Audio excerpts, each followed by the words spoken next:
95 वर्षाचे सामाजिक कार्यकर्ते बाबा आढाव यांनी ईव्हीएम विरुद्ध लढा पुकारला आहे। गेल्या 3 दिवस ते पुण्यातील फुले वाड्यामध्ये आत्मक्लेश उपोषणाला बसलेले आहेत। 3 दिवस झालं त्यांनी अन्नत्याग केलेला आहे आणि अन्नाचा एक कणही खाल्ला नाही। महाराष्ट्र विधानसभेचा जो निकाल लागला ना भूतो ना भविष्य, अकालनीय असा हा निकाल लागला आहे। अविश्वसनीय निकाल लागला आहे। ज्या ठिकाणी भाजपचं वातावरण नव्हतं त्या ठिकाणी पण भाजप महायुतीचे उमेदवार लाखोच्या घरात मताधिक्य घेऊन निवडून आले आहे।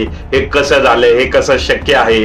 ईव्हीएम मध्ये नक्कीच काहीतरी घोळ झाला आहे। प्रत्येक चहाच्या टपरीपासून ते कॉर्पोरेट ऑफिस पर्यंत हीच चर्चा आहे, ईव्हीएम मध्ये घोळ झाला आहे।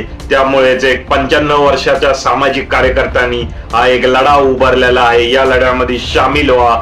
निवडणूक आयोग सुद्धा विकले गेलेले आहे। सुप्रीम कोर्टही विकत घेतलेला आहे केंद्र सरकारनी। त्यामुळे आता रस्त्यावर उतरून लढाई लढण्याशिवाय सामान्य माणसाकडे पर्याय राहिला नाही।